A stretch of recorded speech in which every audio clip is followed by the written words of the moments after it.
आत्मदेव नाम के एक ब्राह्मण थे, बहुत समृद्धशाली थे। उनकी पत्नी का नाम था धुंधुली, लेकिन उनके कोई संतान नहीं थी। बहुत उन्होंने दान पुण्य यज्ञ आदि किए, लेकिन संतान नहीं हुई, क्योंकि उनकी प्रारब्ध में संतान नहीं थी। तो उन्होंने सोचा कि मैं आत्महत्या कर लेता हूँ। इतना संतान में प्रियता बढ़ गई कि वो अपने शरीर को नष्ट करने के लिए जंगल चले गए। जंगल में देखा तो जब कोई धर्मात्मा पुरुष अपना अनिष्ट करना चाहता है तो भगवान किसी न किसी रूप में आ जाते हैं। तो एक सन्यासी के रूप में भगवान पधारे। उन्होंने कहा कि ब्राह्मण, तुम क्यों निराश बैठे हो? उन्होंने दंडवत किया और कहा, संत भगवान, हमें संतान चाहिए। बहुत समझाया कि संतान से सुख नहीं है।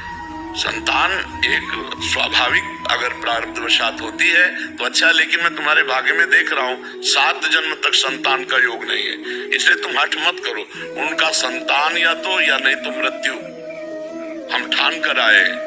तो उन्होंने अपने तप बल से एक फल प्रकट किया और कहा, जाके अपनी पत्नी को खवा देना, बढ़िया संतान हो जाएगी।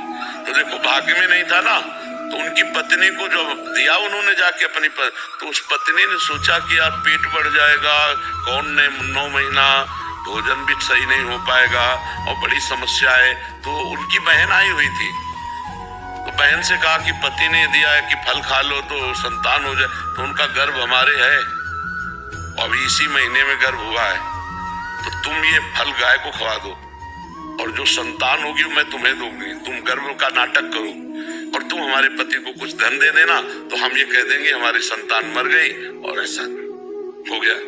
फल गाय को खवा दिया। देखो प्रारब्ध, संतान नहीं होनी ना तो नहीं होनी।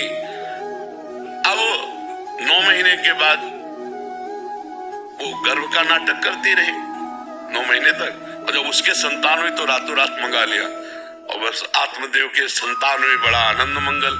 इधर अभी आनंद मंगल मनाया जा रहा है कि गाय के संतान हुई, कान भर केवल बछड़े के, गऊ के जैसे, और पूरा शरीर मनुष्य का, क्योंकि तब से वो महान ज्ञानी गोकर्ण जी महाराज, और उसका नाम रखा धुंधुली ने अपने नाम से।